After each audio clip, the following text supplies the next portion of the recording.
They thought a man in worn sneakers didn't belong in their world of crystal and velvet. Claire Hastings, the maitre d' of Maison Étoile, had spent years believing she could judge a person's worth by their shoes, their shirt, or the way they walked through her front doors. So when Marcus Langston stepped into her restaurant, quiet, alone, and dressed like he'd just come from the corner store, she saw a target, not a guest. She saw someone to dismiss. But when they picked Marcus, they didn't know who they were messing with. They didn't know he was one of the founding partners of the restaurant itself, a man who had quietly built empires, fed thousands through charity, and carried himself with more grace than any title could offer. What came next wasn't just justice, it was a reckoning. A lesson that would humble a staff, awaken a room full of bystanders, and remind everyone watching that dignity cannot be measured by appearance. Before we go any further, comment where in the world you're watching from, and make sure to subscribe, because the story you're about to hear isn't just about one man. It's about all of us. Light from the chandeliers spilled across the marble floors, the air heavy with hushed conversations and soft music, until silence took over. And in that stillness, everything began to change.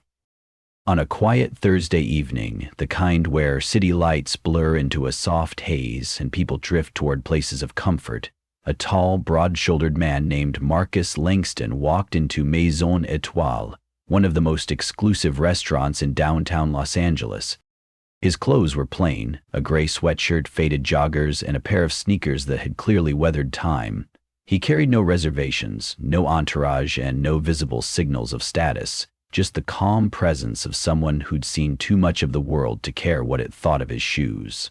Behind the marble hostess stand, Claire, the senior maitre d', known for her poise and razor-sharp judgment, barely glanced up before her expression flickered with disdain.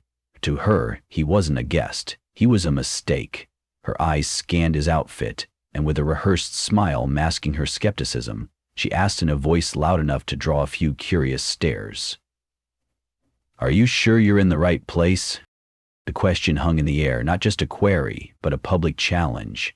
The hum of clinking glasses and soft jazz faltered as nearby diners glanced over, assessing him with the same filtered lens. Marcus looked back at Claire, expression unreadable, and simply nodded. But for that single moment, time slowed. What did they see when they looked at him? A threat? A disruption? Or simply someone who didn't belong? And more importantly, how often do we all fall into that same trap, deciding worth based on fabric and polish, not character? He didn't argue, he didn't explain. He stood still, letting her words echo louder than any rebuttal could. That calmness, that unbothered silence, it unsettled more than 1,000 protests would have. In that moment, the room wasn't judging a man, it was revealing itself. Have you ever walked into a place and felt invisible, or worse, wrongly seen? If so, you know the weight of that stare, the way it quietly tests your dignity. Marcus felt it too, but he also knew something they didn't. This night would not unfold the way they expected. Claire didn't bother hiding her intentions as she led Marcus through the glistening expanse of Maison Étoile, her heels clicking like a metronome of quiet contempt. She passed rows of empty prime tables, each bathed in the warm glow of gold pendant lighting and elegantly arranged with crystal glassware, and took a sharp turn toward the back, where the ambiance thinned into the cold hum of the kitchen doors. Without a word, she stopped beside a cramped two-top squeezed between a service station and a drafty wall. Her smile returned, sharp and artificial. "This should suit your style," she said, placing a single menu down with a thud that made a few heads turn. Marcus met her gaze, his face calm, unreadable. He didn't argue, he simply sat. But inside the restaurant, the silence cracked like glass under pressure. Conversations stalled, glances darted, and the unspoken questions swirled in the air.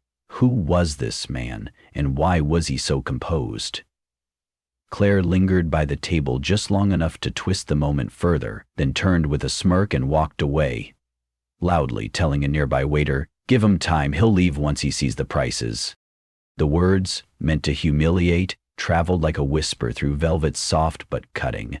Marcus didn't flinch. He reached for the menu with deliberate grace, as though the entire charade was nothing more than background noise to his piece. How many of us, when disrespected, would have stayed? Would you? In a world where so many are quick to rise in anger or retreat in shame, Marcus chose a third path: presence. And presence, when held with quiet confidence, can be terrifying to those who need labels to feel powerful. A young woman at a nearby table shook her head, whispering to her companion, "She's being awful." "He didn't do anything." Others murmured too, torn between complicity and conscience.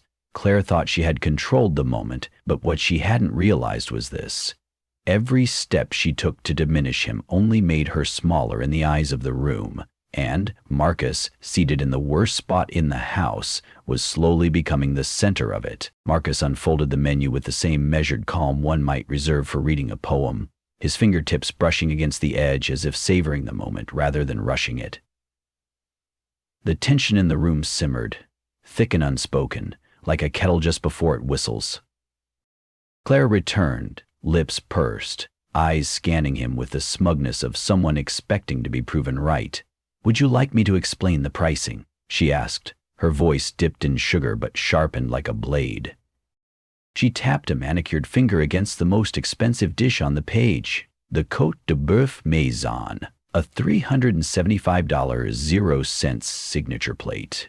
"It's a specialty, not something most are familiar with." Her eyes locked onto him, searching for a wince, a flinch, a moment of hesitation, but Marcus only smiled. Soft, almost amused. "I'll have that," he said. Nothing dramatic, no boast, just fact. The words floated out like a gentle wave, and yet they struck her like thunder. Claire blinked, briefly thrown off balance, before recovering with a tight laugh. "Of course," she replied, too loudly. A few heads turned. One man whispered, "He didn't even blink." Another diner muttered, "She's trying so hard to embarrass him, it's embarrassing." Claire lingered, clearly hoping for another crack in his composure, but Marcus remained still, peaceful, untouched by the noise. "Why do you think confidence frightens people who thrive on control?" As Claire turned to leave, her footsteps stiff with frustration, Marcus folded his hands and looked around. Not with arrogance, but with ease. He wasn't playing a role. He wasn't trying to belong. He simply was. And in a room obsessed with status, that kind of self-assured presence was the most disruptive thing of all. Those who came expecting to be entertained by his discomfort were now quietly questioning their own assumptions. Some even looked away, ashamed. The insult hadn't come from Marcus's appearance, it came from their need to judge it. And in silence he was teaching them all. The whispers had grown legs. What began as hushed judgments about Marcus' outfit had evolved into quiet reckonings scattered across the room. At a table near the fireplace, a retired judge named Harold Carter leaned toward his wife, his wine untouched. "He hasn't said a single harsh word," he murmured, watching Marcus with narrowed, thoughtful eyes. "And yet, he said everything." Across from him, his wife Eleanor nodded, her gaze drifting from Claire's tightened jaw to the quiet man in the corner. Not all tables were so composed. Some patrons shifted uncomfortably. Others leaned in, their curiosity piqued by the odd gravity Marcus carried. But not all attention was equal. Lisa Monroe, a corporate lawyer seated with her business partner, clenched her napkin as she listened to Claire's snide remarks float back and forth between the service counter and Marcus's table. "I don't care who he is," she whispered, her voice sharp with controlled anger. "He's a guest, and that woman's out of line." Her companion, a younger man in a tailored blazer, glanced over his shoulder. "She's performing," he replied softly, "and he's letting her dig her own grave." Even some of the staff began to feel it. Jake, a junior waiter, lingered by the espresso machine, casting sideways glances toward the commotion. His instincts told him something wasn't right. He'd seen guests get snubbed before, but never with such quiet resistance. "Maybe he just wants a meal," he said under his breath, unsure if he was defending Marcus or reminding himself of what hospitality was supposed to mean. Can you recall a time you saw something wrong, but weren't sure if it was your place to speak? That silence, the one between knowing and acting, hung heavily in the air. Claire, emboldened by her own performance, failed to notice the subtle shifts, the softening in some faces, the sternness in others. But Marcus noticed. He always did. With each moment of his stillness, each bite he hadn't yet taken, the tables were turning not in volume, but in awareness. And while Claire thought she was putting on a show, the room was quietly, collectively, turning into her audience. The quiet rupture came not with a bang, but with a bow. As Claire sauntered past Marcus's table once more, chin high, tray in hand, the tall figure of Maison Etoile's general manager, Richard Thompson, appeared from behind the polished glass doors near the back office. His stride was brisk, purposeful. The moment he spotted Marcus, he slowed, eyes widening with a mixture of recognition and concern, and then, in a single motion that rippled through the air like a silent drumbeat, he approached the table and bowed. "Mr. Langston," he said, voice low, full of genuine respect, "we didn't know you were joining us tonight. It's an honor." The room froze. Glasses paused midair. Forks halted inches from lips. Claire, mid-step, stiffened like a statue, her blood draining as her mind scrambled to catch up. "Mr. Langston?" The name was unfamiliar to many, but not to Richard, not to the senior staff, and not to the select patrons now murmuring fragments of realization. That's Marcus Langston, the venture philanthropist, the silent investor, the man who rebuilt 3 food banks last year. Claire's face crumpled for a split second before she caught herself, plastering on the same rehearsed smile that now looked more like a mask melting under stage lights. Around the restaurant, the shift was palpable. Diners who once questioned Marcus's presence now sat straighter, guilty and stunned, and those who had stayed silent felt the sting of their complicity. Richard leaned slightly closer. "Would you allow me to personally escort you to a more comfortable table, sir?" But Marcus, eyes soft and composed, shook his head gently. "I'm fine right here. I just came for a quiet meal." The restraint in his voice carried more weight than any confrontation.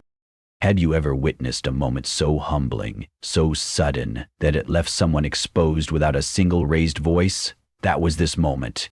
Claire stood frozen, tray in hand, the realization crashing over her in full. She hadn't just insulted a customer, she had tried to humiliate the very man whose name was etched into the restaurant's founding documents. And now, the room that once backed her silence had turned to witness her reckoning. Richard stepped back, giving Marcus space, but the damage had already bloomed like a bruise across the room. Claire stood rooted, her tray trembling slightly in her hand as her gaze flickered from Marcus's calm face to the dozens of eyes now fixated on her. For a beat, silence reigned. Then Marcus finally spoke, not loud, not angry, but with the kind of quiet that commands attention. "Miss Claire," he began, his voice steady, "do you believe every guest deserves respect, or only those you recognize?" The question didn't sting. It struck. Claire opened her mouth, but the words fumbled and collapsed. I didn't realize who you were," she stammered. Marcus shook his head, gently but firmly. "That's not the point. You shouldn't have to recognize someone to show them decency." A murmur of agreement drifted through the restaurant. Diners, once frozen in bystander silence, now shifted in their seats. Some nodding, others glancing downward. It was no longer just about Claire, it was about all of them. "We judge so quickly," Marcus continued, looking around the room.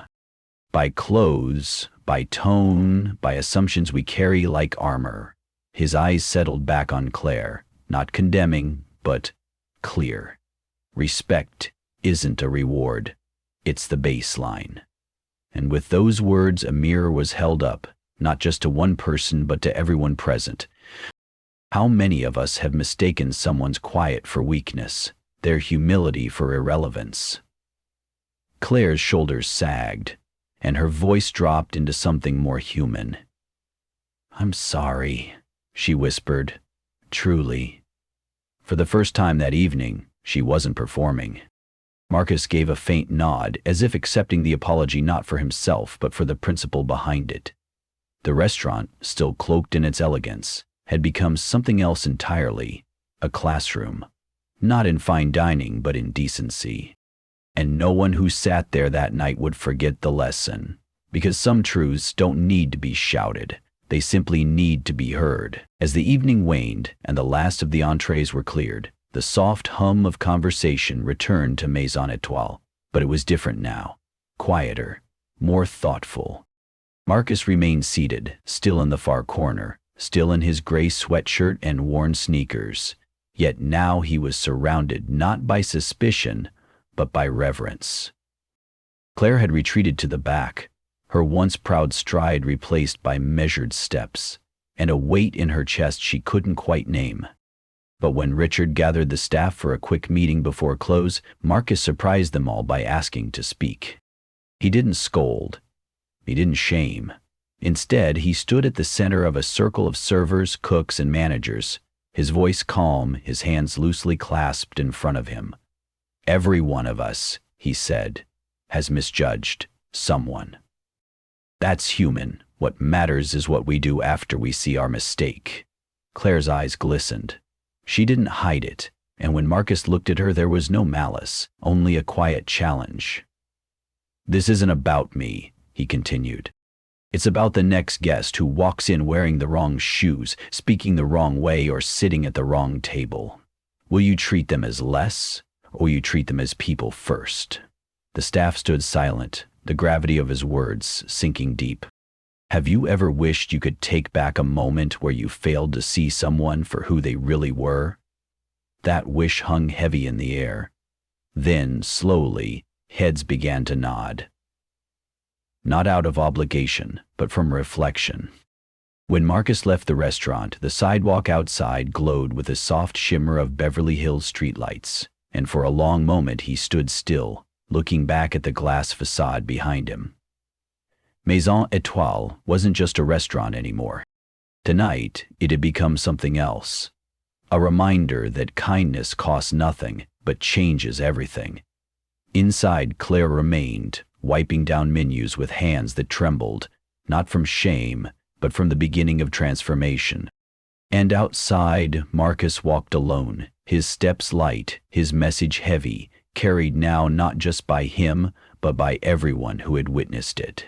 The most important lesson from Marcus Langston's story is this: true respect has nothing to do with how someone looks, how they dress, or what the world assumes about them. It begins the moment we choose to treat others with dignity, no matter what. In life, we all carry quiet stories behind our faces, losses, victories, battles no one sees. Sometimes, the person who seems out of place is the one who built the very room you're standing in. And sometimes, the greatest strength lies not in proving someone wrong, but in remaining kind when you've been underestimated. For those of us who've lived long enough to know the sting of being judged too quickly, this story is a gentle reminder that grace is never wasted. Whether you're behind a counter or seated at a quiet table in the corner, you have the power to reflect something better, to see beyond what's obvious, because in the end, it's not status or appearance that leaves a lasting mark. It's how we made others feel. And perhaps the most powerful change begins with the smallest act of kindness, offered quietly, even when no one's watching. Marcus didn't leave the restaurant with applause or fanfare. He simply stood, nodded gently to the staff, and walked into the cool night air, his steps steady, his silence stronger than any speech. That was his quiet power, the ability to endure humiliation without bitterness, to correct with grace, and to lead without raising his voice. In a world that often confuses volume with value, Marcus reminded everyone that dignity doesn't need to shout. And inside those walls, where judgment had once passed so easily, a seed of reflection had been planted. What followed wasn't just an apology. It was a beginning. A chance for the staff to rebuild not only their service, but their sense of humanity. A chance for those who watched in silence to ask themselves who they'll be the next time someone is wrongly judged. These moments matter. They echo beyond a single night, because if we forget them, we risk repeating them. If this story stayed with you, share it. Subscribe to Echoes of Racism so these voices don't fade into silence. In the meantime, I've chosen 2 stories I think will move you just as much. Take care, and we'll see you soon.